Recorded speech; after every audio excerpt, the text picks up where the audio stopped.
Bismillah ar-Rahman ar-Rahim. Iyyaka na'budu wa iyyaka nasta'in. Mr. President,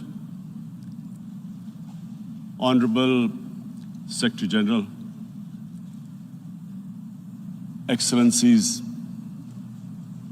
ladies and gentlemen, I feel honored today to represent my country at this forum of world leaders, where we have a chance to discuss problems that the world is facing. I want to talk about a lot of problems, but just 4 today. And I especially came to this forum despite a difficult time in my country, facing challenges. I would not have come, but because I feel that there are some very urgent problems which the world must address. So first of all, I start with climate change. So many leaders have talked about climate change. But Mr. President, I feel that there is a lack of seriousness. Perhaps world leaders some of the leaders who can do a lot, do not realize the urgency of the situation.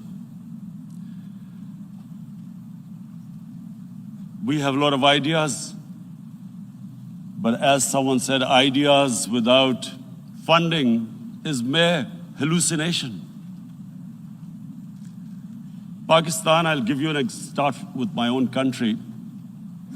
Our country is amongst the top 10 nations in the world which are most affected by climate change. We depend upon our rivers. We are mainly an agricultural country. And 80% of the water in our rivers comes from our glaciers. The glaciers not just on the Pakistani side, even India. The river, the 80% of the water in Ganges and the Indian rivers also comes from the glaciers, from the Himalayan glaciers, Karakoram, Hindu Kush. And these glaciers are melting at quite a rapid pace. We detected already 5,000 glacial lakes in our mountains. And if this keeps going, if nothing is done, we are scared that humans are facing a huge catastrophe. In my country, when my party came to power in the province of KP, we planted 1 billion trees in 5 years. Now we've set ourselves a target of 10 billion trees in Pakistan. Idea being to counter the effects of global warming. But one country cannot do anything. This has to be a combined effort of the world. My optimism comes from the fact that humans, the Almighty has endowed humans with great powers. We can do anything, provided our survival instinct is stirred up. And this is really what I hope that the United Nations will take a lead in this. There must be more emphasis. Richer countries must be pushed. Countries that are mainly responsible for greenhouse gas emissions. They must be pushed because our country contributes minuscule amount to greenhouse gases.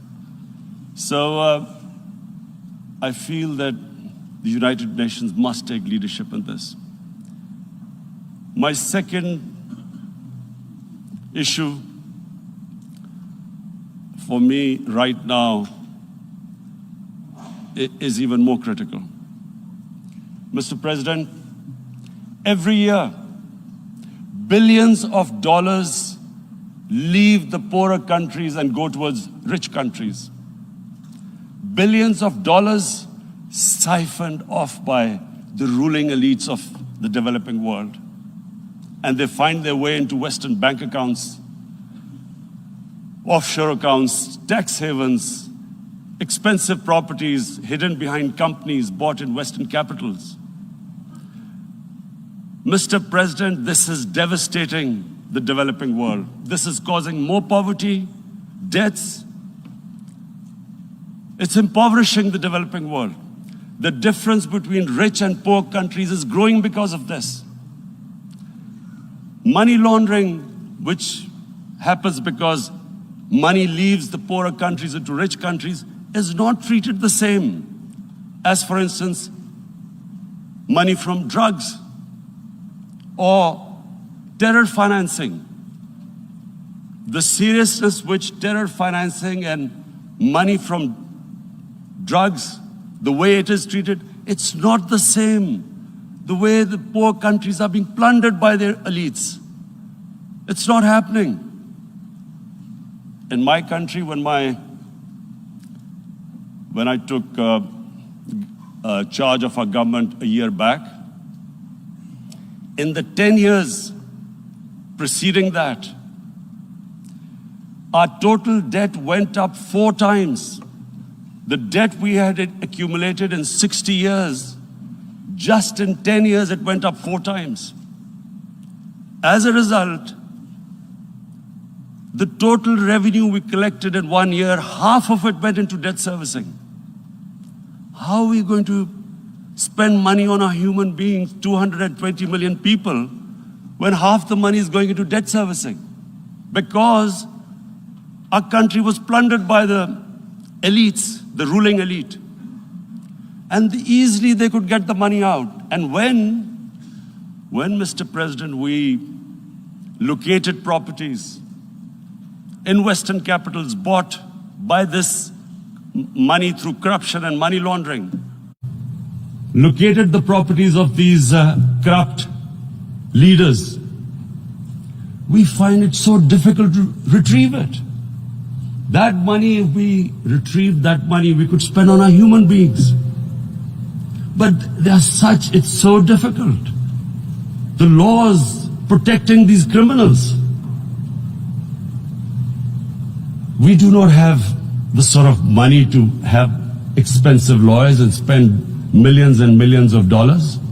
We need help from the rich countries. And Mr. President, it's critical. The rich countries must show political will. They cannot allow this to happen. How can the poor countries spend money on human development, which the United Nations asks, SDG? How are we going to do it when this money can easily leave our countries? So, unless the rich countries intend to build walls to stop economic refugees coming as we see right now, they must take action. They must take action now. It must be a deterrent. Corrupt ruling elites should not be able to take money out easily and park it into foreign bank accounts and into these properties abroad. And I never understand why. Why do we have these tax havens? Why is this allowed? Why shouldn't rich people pay taxes? Why is it legal to have these tax havens where you have these secret accounts? Because, the world is changing. The population of the world is growing. Sooner or later, you're going to have a crisis. If the poor get poorer and the rich get richer, there is going to be a crisis sooner or later. So this is my second point. I hope that the United Nations takes a lead in this. It involves the IMF, the World Bank, Asian Development Bank. They must find a way of stopping this plunder of the developing world. My third point is Islamophobia. There are 1.3 billion Muslims in this world. There are millions of Muslims living in other countries, European countries, in the US, as minorities. Islamophobia since 9/11 has grown at a pace where it is alarming. Human communities live together. There should be understanding amongst them. But Islamophobia is creating a division. Muslim women wearing hijab, it's become an issue. It's become an issue in some countries. Hijab is some sort of a weapon. A woman can take off her clothes in countries, but she can't put on more clothes. How is this happening? Because of Islamophobia. And how did this Islamophobia start? After 9/11. And why did it start? Because certain Western leaders equated terrorism with Islam. Islamic terrorism. Radical Islam. What is radical Islam? There is only one Islam, and that is the Islam we follow of Prophet Muhammad sallallahu alaihi wasallam. There is no other Islam. Radical Islam, Islamic terrorism, what message did they send to people in the West, and why is there Islamophobia?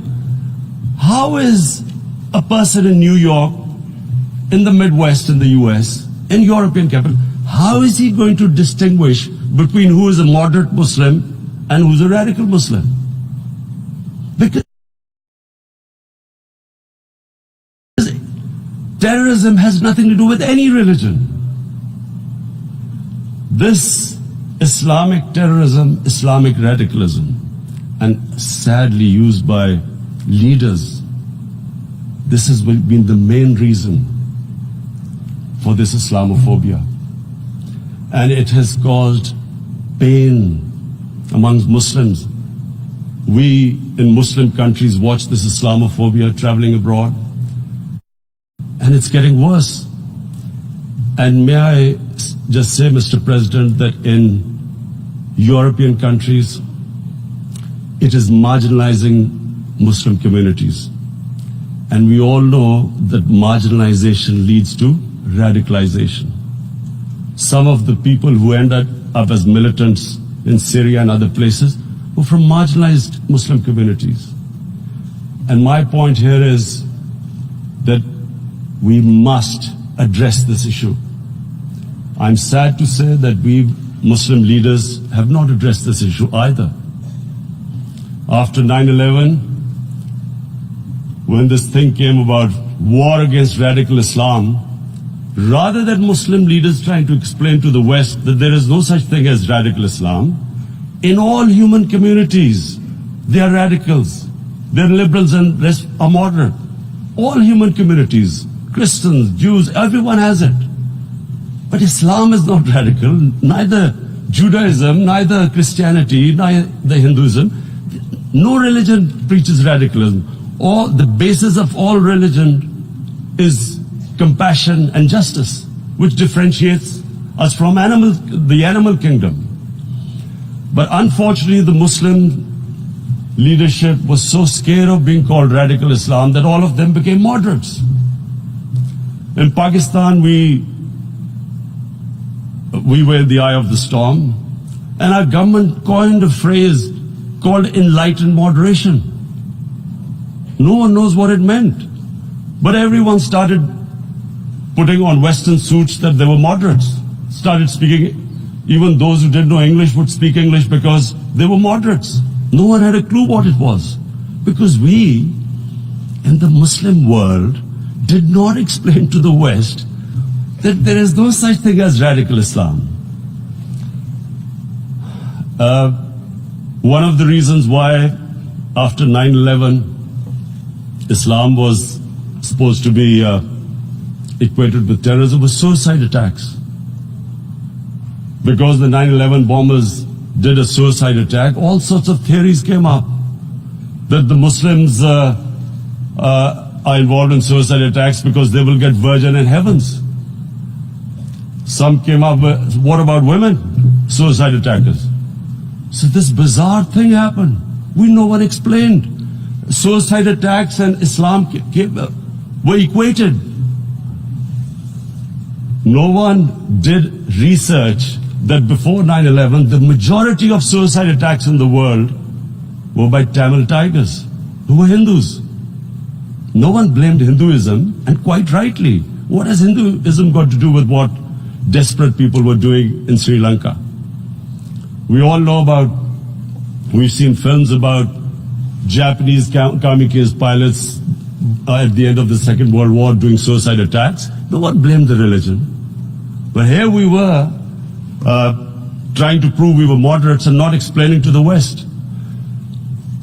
But the most important thing I wanted to say here today, in explaining this Islamophobia, Mr. President, and I feel it's very important because I've spent, because of, I played professional sport in England, I spent a lot of time there, so I know how the Western mind works and how West views religion. So where the misunderstanding about Islam came. And one of the reasons it caused Islamophobia. That was, in 1989, this book was published, maligning, insulting, ridiculing our Prophet Muhammad sallallahu alaihi wasallam. And there was a reaction in the Muslim world. The West couldn't understand what was the problem. Because in the West, because I have spent so much time in the West, religion is perceived completely differently. They don't look upon religion like we do. And so, Islam was supposed to be an intolerant religion. It was against freedom of expression. And Islam took a real beating 30 years ago. I still remember it became a watershed. And every 2 or 3 years, someone would malign our Prophet, peace be upon him. There would be a reaction by the Muslims. And again, it was Islam, an intolerant religion. Again, this time, I blame a certain section of the people in the West who deliberately provoked this, knowing the impact it would have. But the majority of the people in the West didn't understand. This is where, again, Muslim leadership let the Muslims down. We should have explained to them what our Prophet, peace be upon him, means to us. So in 1 minute, I'll try and explain what he means to us.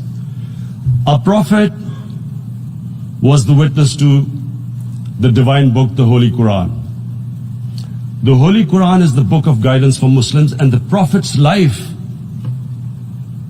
was living the Quran. He was an example of what the Quran guided us to be. So he is the ideal we all try to get to. The Prophet created the state of Medina, the first state in Islam. That state was the basis of a Muslim civilization which became the predominant civilization for the next 700 years. And what was that state? I hear such strange things about Islam, that it is against women, it's against minorities. The first state of Islam in Medina, it was the first time a welfare state was set up. The state took responsibility of the weak, widows, orphans, poor people, handicapped. It taxed the rich, spent the money on the poor. The state announced that all human beings are children of Adam, hence equal, whatever the color of their skin. The state announced, the Prophet announced that, and slavery, the whole system depended on slavery as it did for many years in the Western societies. The Prophet said that one of the greatest deeds is to free a slave. But because the society depended on slavery, he said, but if you have to treat them as an equal member of the family. And as a result, something happened in a Muslim world which hasn't happened in any other civilization. Slave dynasties appeared. Slaves became kings. The Mamluks, slaves who ruled Egypt. In India, there were slave dynasties. And then, with minorities, again, you hear that Islam is supposed to be against minorities. Let me just make this clear. In Islam, the Prophet announced that everyone was free to practice his religion. It was a sacred duty to protect the places of worship of all religions. He announced that every person is equal in front of law, whatever his religion or his color. And this incredible case, and I always quote this, that the fourth Khalifa, the head of state of Medina, he lost a court case against a Jewish citizen. So, number one, it showed there was a rule of law, no one was above law. And number two, that a Jewish citizen was an equal citizen. So, Mr. President, when a Muslim society is unjust to its minorities, it is going against the religion of Islam and our Prophet, peace be upon him. So, it is important to understand this. The Prophet lives in our hearts. When he's ridiculed, when he's insulted, it hurts. As we human beings understand one thing, the pain of the heart is far, far, far more hurtful than physical pain. And that's why the Muslims react. And I always thought that if I ever had this stage, I would try and explain this to the world community, especially to the Western community, because having lived in the Western community, people didn't understand this. When I first went as a teenager to England, there was a comedy film on Jesus Christ. It's unthinkable in Muslim societies. So we need to explain that, look, in a human community, we must be sensitive to what causes pain to other human beings. We have, in the Western society, and quite rightly, the Holocaust is treated with sensitivity because it gives the Jewish community pain. That's all we ask. That do not use freedom of speech to cause us pain by insulting our Holy Prophet. That's all we want. And now, the number fourth point, Mr. President, and this is the most critical point, is the reason why I especially came here. It is about what is happening in Kashmir. Before I go on this, I want to make one thing clear. That when we came to power, my first priority was that Pakistan would be a country which will try its best to bring peace. We had been through this war on terror. We joined the United States war on terror after 2001. And Pakistan went through one of its worst periods where 70,000 Pakistanis died and over 150 billion was lost to our economy. And Mr. President, I opposed the war because in the 80s, Pakistan had joined the Western countries in what was the freedom struggle then in Afghanistan against the Soviets. And it was funded by the Western countries. These Mujahideen groups, which were treated in guerrilla warfare, were trained by Pakistan Army, funded by the Western countries, and especially US, and they waged what was a freedom struggle in Afghanistan. The Soviets called them terrorists. We called them freedom fighters. 1989, the Soviets retreated. The Americans packed up and left. Pakistan was left with these groups. Come 9/11, Pakistan joined the United States in this war on terror. And now our government was supposed to, the reason why I opposed joining this war, because here we had indoctrinated them in jihad, meaning freedom struggle against foreign occupation. Now, because we had joined the US, and the US had occupied Afghanistan, now we were supposed to tell them that, no, this is not freedom struggle and jihad, it's terrorism. So that's why I tried to tell then government that, stay neutral, because you will have leverage over them. You will be able to control them, but if you join them, you become collaborators and they will attack you, which is what happened. They turned against us. We went through a nightmare. 70,000 people killed in a war we had nothing to do with. No Pakistani was involved in 9/11. Taliban were in Afghanistan. Al-Qaeda was in Afghanistan. What had we to do with it? 70,000 Pakistanis died. So when we came to power, we decided that we would dismantle what was left of these groups. And this decision was taken not just by us, but by all the political parties in Pakistan. Unfortunately, they didn't implement it. So we came to power, we decided to implement it, and we dismantled whatever was left of the groups. And I know that India keeps accusing us that there are these groups there. I would like the United Nations to send observers, see for themselves what we've done. No Pakistani government would have dared to do this because it would have created strife. But we decided that there would be no militant organizations in Pakistan.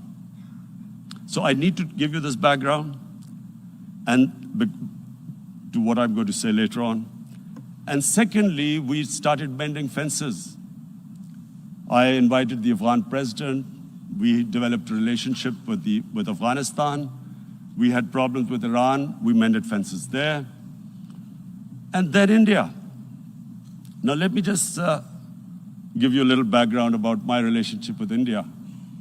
Because of cricket, and cricket being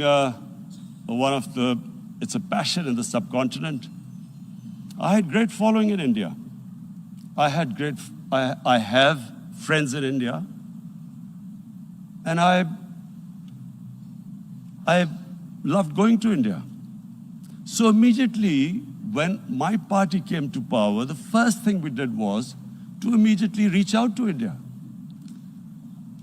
And I spoke to President Modi and I said, look, we have similar problems. Climate change, poverty, let's get together.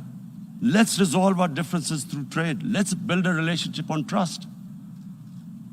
Prime Minister Modi told me that, there were terrorist attacks from Pakistan. I said, we have problems with you. There are terrorist attacks which we know are instigated by India in Balochistan.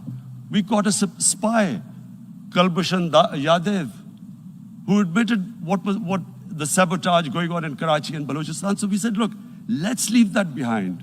Let's move forward. Our main priority should be our people. The highest number of poor people live in the Indian subcontinent. Unfortunately, didn't make any headways. Our foreign ministers were supposed to meet on this in the UNGA last year. India canceled it. We thought that it's their election coming up. It's a nationalist, ultra-nationalist party. It doesn't want to cozy up to Pakistan. So we thought, okay, we'll wait till the elections. Meanwhile, a 20-year-old Kashmiri boy whose father